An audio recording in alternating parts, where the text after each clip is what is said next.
जय हिंद, जय Bharat and welcome to CUET UG study capital. मैं संस्कार शुक्ला फिर से हाजिर हो चुका हूँ और सीयूटी यूजी 2026 की तैयारी शुरू कर दो भैया। अगर तुम क्लास 12th में हो तो तुम्हारे लिए मोस्ट इंपॉर्टेंट एग्जाम है।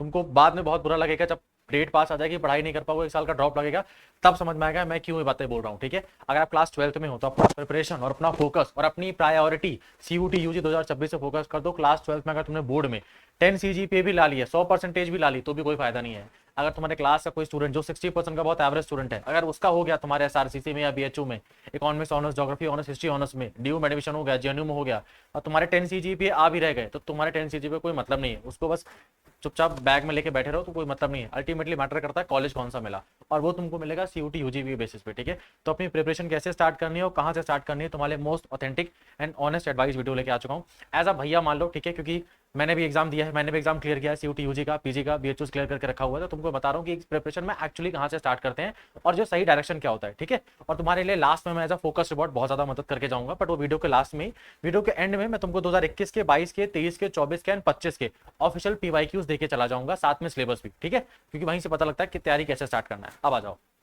तैयारी कैसे स्टार्ट करें और कहां से शुरू करें। ठीक है, तो सबसे पहले कुछ बेसिक चीज समझ लो, तुम्हारा सीयूटी यूजी का एग्जाम कब होता है, क्योंकि मन में आइडिया हो ना कि हमारा पेपर कब रहता है, तो समझ में आता है मुझे कैसे तैयारी स्टार्ट करनी है। मेरे पास इतना ही टाइम बचा हुआ है। तो तुम्हारा पेपर होता है फरवरी में और तुम्हारा फॉर्म आ जाता, सॉरी, तुम्हारा फॉर्म आ जाता है फरवरी में एंड तुम्हारा पेपर होता है मई में। ठीक है, ये फॉर श्योर है, ये कभी डेट आगे पीछे हो ही नहीं सकती, क्योंकि तुम्हारे बोर्ड एग्जाम खत्म होते हैं अप्रैल में, फरवरी में तुम्हारा सीयूटी यूजी का फॉर्म आ जाता है एंड मई में तुम्हारा पेपर होता है। ये डेट जरा सी भी आगे नहीं खिसक सकती। मैं तुमको बता देता हूँ, इस साल पहलगाम वाला चीज हो रहा था, फिर भी एक भी पेपर को डिले नहीं किया गया। यहाँ तक कि जहाँ पे अटैक्स हो रहे थे वहां पर भी पेपर को कंडक्ट किया गया है। तो तुम ये बहाने मत बैठे रहना कि मेरे पेपर अक्टूबर नवंबर में होगा ना, तुमको पेपर मई में ही देना पड़ेगा। और अगर तुम क्लास 12th में हो तो तुमको क्लास 12th का बोर्ड का एग्जाम भी देना पड़ेगा, जो अप्रैल में फिनिश होगा। तो फरवरी, मार्च, अप्रैल तो तुम लोग यही पढ़ते रहोगे बोर्ड एग्जाम का। अभी ये टाइम सीयूटी यूजी का पढ़ने के लिए है ना। अगर अच्छा कॉलेज चाहिए, नहीं तो फिर नहीं पढ़ना, तो फिर तो कोई दिक्कत ही नहीं है ना। मैं तुमको इसको ऑप्शनली भी दिखा देता हूँ। और हाँ, ये डेट आगे पीछे नहीं हो सकती। उसका रीजन क्या है, क्योंकि एनटीओ को सीयूटी पीजी का भी एग्जाम कराना है, जेई का भी कराना है, नीट का भी कराना है, एनसीटी का भी कराना है। तो कोई डेट यहाँ वहां हो ही नहीं सकती। अगर होगी तो पूरा शेड्यूल बिगड़ जाएगा साल भर का। तो तुम्हारा पेपर मई में ही होने वाला है, फॉर श्योर है। ये मैंने तुम्हारी ऑफिशियल वेबसाइट ओपन कर ली है सीयूटी यूजी की। ठीक है, इसमें अगर तुम इन्फॉर्मेशन जाओ ना बुलेटिन में, तो यहाँ एंटी ने खुद ही देके रखा हुआ है। अच्छा, यहाँ पे भी हटा लिया, बुलेटिन हटा लिया इसने अपना, है ना। अगर तुम इसके नोटिस वाले सेक्शन में जाओगे, न्यूज एंड इवेंट्स में, यहाँ से भी हटा लिया। यहाँ पे पहले नोटिस देके रखा रहता था, नोटिस में क्लियरली देके रखा रहता था आपको कि आपका फॉर्म फरवरी में आ जाएगा एंड आपका जो पेपर है वो आपके ऑलमोस्ट मई में होने वाला है। ठीक है, तो आपका पेपर और फॉर्म का मैंने तुमको ऑलरेडी बता दिया है।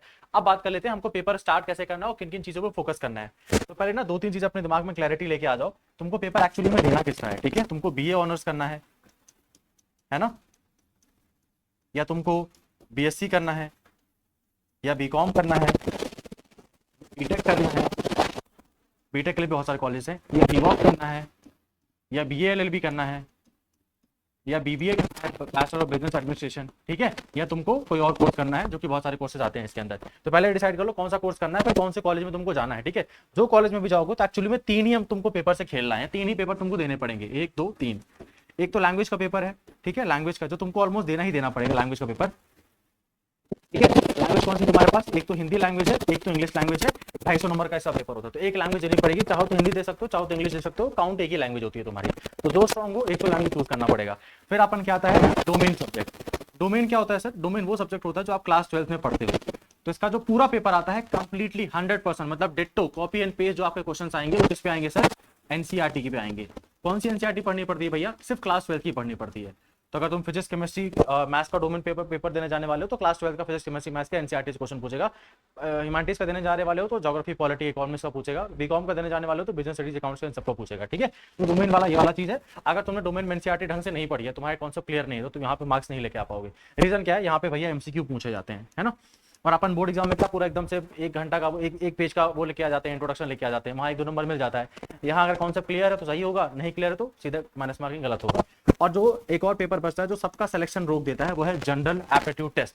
तुमको बीएलएलबी करना है, बीवॉक करना है, बीकॉम करना है, बीबीए करना है, बीटेक करना है, चाहे तुमको बीएससी करना है, जनरल एप्टीट्यूड टेस्ट हर जगह लगेगा। अगर तुमको बीएचयू से मान लो फ्रेंच ऑनर्स करना है बीए के लिए, ठीक है, या बीएलएलबी करना है, क्या लगता है, जीएटी और लैंग्वेज। जेएनयू से करना है, क्या लगता है, जीएटी और लैंग्वेज। वो तुमको बीएचयू से बीकॉम करना है, क्या लगता है, जीएटी लगता है, अकाउंट्स लगता है, बिजनेस स्टडीज लगता है। तो तुमको इस पेपर को तो लेके चलना ही चलना पड़ेगा। तो ध्यान रखना, हमको सबसे ज्यादा टाइम अपना इस पेपर के लिए इन्वेस्ट करना है। ठीक है, ये वाले पेपर के लिए, क्योंकि ये आप लोगों ने अब तक नहीं पढ़ा होगा अपनी लाइफ में। जनरल एप्टीट्यूड टेस्ट में आता क्या है सर, इसमें मैथ्स आती है, ठीक है, रीजनिंग आती है, करंट अफेयर्स आती है एंड जीके जीएस आती है, ज्योग्राफी पॉलिटी इकोनॉमिक्स स्टैटिक्स, ठीक है, जितना जनरल नॉलेज बेस लेवल होना चाहिए उतना सब कुछ आता है। तो ये तुम्हारा जनरल एप्टीट्यूड टेस्ट का पेपर हो जाता है जो तुमको सपोज देना पड़ता है। अब डिसाइड करो लैंग्वेज का ऐसा है कि लैंग्वेज कुछ सॉल्व करके देखने का तुमसे बन रहा है तो ठीक है, नहीं बन रहा है तो लैंग्वेज थोड़ा बहुत मेहनत करना शुरू कर दोगे तो लैंग्वेज बहुत अच्छे से तुम लोग 250 में से 200 स्कोर कर सकते हो। हर स्टूडेंट कर लेता है जो थोड़ा बहुत ठीक ठाक पढ़ के जाता है। डोमेन ध्यान से चुनना, डोमेन में मतलब जब मैं तुमको पीवाई को दे दूंगा तो तुम लोग क्लास 12 की पढ़ाई तो कर ही रहे हो, तो जाके चेक कर लेना अगर तुमने कोई चैप्टर पढ़ा है नेशनल इनकम का, तुमने प्रोडक्ट मेथड पढ़ लिया, तुमने एक्सपेंडिचर मेथड पढ़ लिया, कैसे निकालते हैं नेशनल इनकम का, तुमको वैल्यू एडेड मेथड पता है, ठीक है, तो जाकर सॉल्व करके देखो तुमसे एमसीक्यू बन रहे हैं वाले कि नहीं बन रहे हैं। अगर तुमने बैलेंस ऑफ पेमेंट पढ़ लिया तो बैलेंस ऑफ पेमेंट के एमसीक्यू सॉल्व कर पा रहे हो नहीं सॉल्व कर पा रहे हो। अगर तुमने फिजिक्स वाले कोई चैप्टर पढ़ लिया तो जाकर उसे क्वेश्चन सॉल्व करने की कोशिश करो डोमेन वाले सब्जेक्ट में, तो तुमको उसका पेपर आता है, ठीक है। और फिर अपना टाइम इसमें निकालना शुरू कर दो। तो अल्टीमेटली पता है हमको ज्यादा कुछ करना नहीं है, अपन क्लास 12 के डोमेन पढ़ रहे हैं तो इसको अपने क्लास में ही पढ़ते रहो। जब साइंस वाले हो ट्यूशन भी जाते होगे तो उसको तो ट्यूशन में भी पढ़ते हो, कोई दिक्कत नहीं है। लैंग्वेज का बस पीवाईक्यू देख लो और उसमें थोड़ा थोड़ा पढ़ते रहना। दिन में 2 घंटा निकालना शुरू कर दो अपने जनरल एप्टीट्यूड टेस्ट के लिए, ठीक है। तो 2 घंटा निकालना शुरू कर दो अपने जनरल एप्टीट्यूड टेस्ट के लिए, 2 घंटा इसके लिए और 1 घंटा इसके लिए और 1 घंटा इसके लिए। अगर ये कर लोगे तो मैं बता रहा हूँ, अगर अभी से आप लोगों ने 4 घंटा निकालना शुरू कर दिया अपने सीयूटी यूजी के लिए, है ना, बहुत अच्छा कॉलेज लेके चले जाओगे, बहुत ईजी बहुत अच्छा कॉलेज लेके चले जाओगे। बट अभी ध्यान नहीं दिया तो बाद में टाइम नहीं आएगा, क्योंकि फरवरी में जब फॉर्म आता है ना तब तुम कितना भी हड़बड़ी कर लो, बोर्ड एग्जाम भी बर्बाद कर दोगे और सीयूटी तो बर्बाद होने ही वाला है, उसमें तो कोई कंफर्म ही बात है। तो 4 घंटा निकालना शुरू कर दीजिए अपने सीयूटी के एग्जाम के लिए। मैं सिंपल बता देता हूँ, तैयारी स्टार्ट करने से पहले अपना लेवल चेक कर लो कहाँ पर है, क्या चीज़ हमसे नहीं बन रही, क्योंकि डोमेन सब्जेक्ट में वही आ रहा है जो 12वीं में पढ़ रहे हो, तो वो तो तुमसे बनना चाहिए। अगर तुमसे वो नहीं बनना मतलब तुम ढंग से एनसीईआरटी नहीं पढ़ी है, या तो सब लोग क्या कर रहे हैं इस समय कि ओसवाल की ऑल इन वन ले लेते हैं, कोई गाइड ले लेते हैं, वो सब ले लेते हैं। तुम गाइड कितना ही पढ़ लो तुम्हारे बोर्ड एग्जाम में नंबर आ जाएंगे, बस सीयूटी में धड़ल्ले से फेल हो गई, कंफर्म है। सीयूटी एनसीईआरटी से ही लगेगा, एनसीईआरटी से बाहर नहीं बन पाएगा। हाँ, बीकॉम वालों को मैं मान सकता हूँ, बीकॉम वालों की एनसीईआरटी बहुत ही बेकार है, उनकी मैक्रो इकोनॉमिक्स की अलग चलती है। बीकॉम वालों के लिए थोड़ा सा मतलब कि मान लो कि थोड़ा सा रियायत है कि आप लोग थोड़ा सा गाइड बुक पढ़ सकते हो जो आती है अलग है। बाकी साइंस वाले और जो ह्यूमैनिटीज वाले हैं तुम सबको एनसीईआरटी ही पढ़नी है, एनसीईआरटी से ही पेपर बनता है। अब पढ़ाई स्टार्ट कहाँ से करनी है, तो पढ़ाई स्टार्ट करने से पहले मोस्ट इंपॉर्टेंट है सिलेबस चेक कर लो, ठीक है। सिलेबस चेक कर लो, सिलेबस कहाँ से मिलता है वो भी तुमको बता दूंगा, पर सिलेबस तुमको मैं भी सेंड कर दूंगा। प्लस फिर पीवाईक्यू सॉल्व करो, ठीक है। पीवाईक्यू सॉल्व करने के बाद तुमसे अभी बनेंगे नहीं, बट देख लो किस लेवल का पेपर आ रहा है, ठीक है। फिर अपनी प्रिपरेशन स्टार्ट करो कि अब मुझे कैसे स्टार्ट करना है, मुझे कैसे चीजें स्टार्ट करनी है। चैप्टर वाइज डिवाइड कर लेता हूँ मैं, नोट्स बनाना शुरू कर दूंगा, एमसीक्यू एप्टीट्यूड डेवलप शुरू करूंगा मैं, क्योंकि अब तक मैं एमसीक्यू सॉल्व नहीं कर रहा था, तो अपना एमसीक्यू का एप्टीट्यूड डेवलप शुरू करना करता हूँ, ठीक है। देखो हमारे सीयूटी यूजी की ऑफिशियल वेबसाइट है ना, यहाँ पे तुम सिलेबस वाले सेक्शन में जाना, सिलेबस में आओगे, इसकी वेबसाइट को क्या हो गया, ठीक है। ये सीयूटी यूजी 2024 की है, ठीक है। इसमें भी सिलेबस सेम ही है, यहाँ जब तुम सिलेबस में हो गया सबके सिलेबस ऐसे, अच्छा ये 2024 वाली है ना सिलेबस। चलो यहाँ पे ऑफिशियल वेबसाइट से हटा लिया गया है, ऑफिशियल वेबसाइट सिलेबस हटा लिया गया है, ठीक है। तो यहाँ से तुमको अभी सिलेबस नहीं मिलेगा, सिलेबस तुमको मैं सेंड कर दूंगा। तो तुमको तैयारी स्टार्ट करने से पहले क्या करना है, सिलेबस देखना है अपने पेपर का, और सिलेबस देखने के बाद तुमको जाके पीवाईक्यू सॉल्व करने हैं। पीवाईक्यू कहीं अवेलेबल नहीं मिलेंगे, पीवाईक्यू केवल आपको मैं ही सेंड कर दूंगा और तुमको ये फ्री ऑफ कॉस्ट मिल जाएंगे। कैसे मिलेंगे भैया, देखो 9198451120 ये व्हाट्सअप नंबर है, इसमें अपना नाम, किस कोर्स की तैयारी कर रहे हो, तुमको किसके किसके पीवाईक्यूज चाहिए, इसको मैसेज कर देना। मैं तुमको 21, 22, 23, 24, 25 के पीवाईक्यूज एंड सिलेबस साथ में सेंड कर दूंगा। तुम्हारी प्रिपरेशन में सबसे ज्यादा मोस्ट इंपॉर्टेंट चीजें ये है यार, ये देखने के बाद डिसाइड करना मुझे कोई कोर्स ज्वाइन करना है नहीं करना है, क्या करना है वो करना है, डायरेक्टली मत पूछ जाना कहीं पर, ठीक है। पहले डिसाइड करो फिर अपने आराम से कोर्स ज्वाइन करना, जल्दबाजी मत करना, कोई कोर्स ज्वाइन करके तुम्हारा एडमिशन नहीं होने वाला, ठीक है।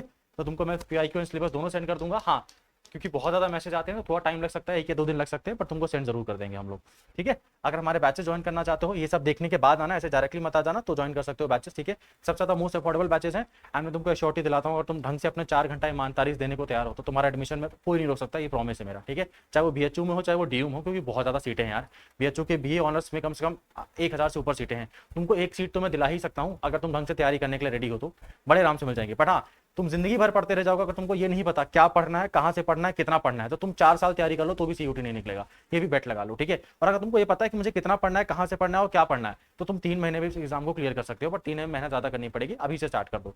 और उसका सबसे अच्छा पता लगाने का तरीका क्या है, पीवाईक्यूज देखो, ठीक है। पीवाईक्यूज किस लेवल के क्वेश्चन आ रहे हैं। अब देखो, अगर किसी को सिर्फ जनरल एप्टीट्यूड टेस्ट का बैच लेना है तो 1999 का है, पर तुमको इतना पे करने की आवश्यकता नहीं है, अभी 28% का डिस्काउंट चल रहा है हमारे यहाँ नवरात्रि में, तो उसको ज्वाइन कर लेना। अगर तुमको बी ऑनर्स की तैयारी करनी है, जीएटी और लैंग्वेज की, जीएटी मतलब जनरल एप्टीट्यूड टेस्ट होता है, तो 2499 देने पड़ेंगे, ठीक है। अब इसमें ऑफर क्या चल रहा है वो भी तुमको दिखा देते हैं। देखो नवरात्रि का नवरात्रि 28 ऑफर चल रहा है, इसको लगाना, ठीक है। तो तुमको ये वाला जो ऑफर है ना 2499, तुमको इसके अंदर 600 700 का डिस्काउंट मिल जाएगा, ये कोर्स तुमको 1800 का पड़ेगा। इससे अच्छी डील ना तो आने वाली है ना आएगी हमारे यहाँ, ठीक है। ऑलरेडी बैचेस ऑलरेडी फुल हो चुके हैं, तो थोड़े बहुत जो बचे सीट्स उसको जाकर ज्वाइन कर लेना। जनरल एप्टीट्यूड बस केवल पढ़ना है तुमको, बोलना भाई हम डोमेन खुद से पढ़ लेंगे, लैंग्वेज खुद से पढ़ लेंगे, बस आप जीएटी हमारा देख लो। तो जीएटी का तुमको 1999 पे करने पड़ेंगे, बट इसमें भी नवरात्रि 28 कूपन कोड यूज करना एंड तुमको इसमें 550 रुपए ऑफ मिल जाएंगे। कोर्स 1400 का पड़ जाएगा, ठीक है। सारे और बैचेस भी हैं, अगर तुमको बीकॉम के लिए ज्वाइन करना है, बीकॉम में तुम्हारा डोमेन भी कवर कराएंगे, डोमेन में मतलब बिजनेस स्टडीज कवर कराएंगे, इकोनॉमिक्स कवर कराएंगे एंड तुम्हारा अकाउंट्स भी कवर कराएंगे, ठीक है। लैंग्वेज तुमको पढ़ाई जाएगी इंग्लिश हिंदी, जो भी लैंग्वेज पढ़नी है पढ़ लेना, जीएटी तो मेरे अंडर ही है तो उसमें दिक्कत मत लो। बीएससी भी कवर हो जाएगा, बीबीए करना है बीबीए का बैच भी है, बीवॉक करना है बीवॉक का बैच भी है, बीएलएलबी करना है मोस्ट इंपॉर्टेंट, बहुत कम सीटें बची हैं इसमें, तो इसको ज्वाइन कर लेना बीएलएलबी का बैच। सब में तुमको डिस्काउंट मिल जाएगा, ठीक है, सब में डिस्काउंट मिल जाएगा। और बीए ऑनर्स का अगर तुमको कंबाइन बैच चाहिए कि भैया आप जीएटी भी पढ़ा दो, लैंग्वेज भी पढ़ा दो और domain history geography polity economics भी आप पढ़ा दो, तो वो भी देके रखा हुआ है। कूपन कोड क्या है, नवरात्रि 28, ठीक है, नवरात्रि 28 कूपन कोड, इसको यूज कर लेना। ये ऑलमोस्ट नवरात्रि के समय तक ही चलेगा, फिर ये बंद हो जाएगा, ठीक है। अगर जो लोग मेरा वीडियो नवरात्रि के बाद देख रहे हैं, आप लोगों के लिए एक चीज है, क्योंकि तब तक ये ऑफर खत्म हो जाएगा, आप एक कूपन कोड यूज कर सकते हो, संस्कार 20, SANSKAR 20, ठीक है। इस कूपन कोड को यूज करना, तुमको 20% ऑफ मिल जाएगा। अगर तुम नवरात्रि के बाद देख रहे हो, नवरात्रि के अगर तुम अभी देख रहे हो, तुम्हारे पास सबसे अच्छा मौका 28% लेके चले जाओ। तुमको जो 2499 का बैच है ना, 2499 का, इसमें 700 का ऑफ मिल जाएगा, तो तुम्हारा बैच 1800 का पड़ जाएगा। जीएटी का बैच तुम्हारा 1500 से कम पड़ जाएगा, और तुम्हारा यारा जो बैच है ना 2999 का, जिसमें डोमेन भी कवर करा रहे हैं तीनों, ठीक है, ये 2200 से भी कम का पड़ जाएगा। इतनी सस्ता कोर्स कहीं पे भी नहीं मिल रहा है, बट ध्यान रखना, अगर ईमानदारी से पढ़ना हो तभी ज्वाइन करना, बाकी ऐसे फालतू टाइम पास करने मत आना।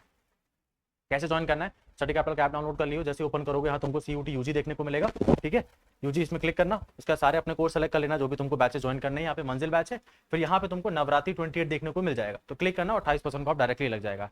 जो लोग मेरा वीडियो बाद में देख रहे हैं, तो जिनको संस्कार वाला कूपन कोड यूज करना है, संस्कार 20, तो यहाँ पे तुम जाओगे, यहाँ पे लिखा हुआ है अप्लाई हेयर, कूपन कोड का अप्लाई हेयर लिखा हुआ है, अप्लाई हेयर में जाके संस्कार 20 लिख देना, सब कुछ कैपिटल में, SANSKAR 20 और स्पेस मत देना, ठीक है, तो तुमको 20% ऑफ मिल जाएगा। तो अभी की वीडियो में इतना ही, मैं तुमको नेक्स्ट वीडियो कवर करके लेके आऊंगा, जिसमें हम लोग डिस्कस करेंगे हमारे जीएटी का डिकोड सिलेबस, उसमें क्या क्या मोस्ट इंपॉर्टेंट टॉपिक्स आते हैं, डोमेन में कैसे तैयारी करें, वो सब चीजें। बट व्हाट्सअप नंबर में जरूर मैसेज कर देना एंड पढ़ाई अब स्टार्ट करो, ठीक है, क्योंकि बोर्ड पे इंपॉर्टेंस देना मत करो, सबसे ज्यादा इंपॉर्टेंस अपने सीयूटी यूजी को देना शुरू कर दीजिए आप लोग। धन्यवाद।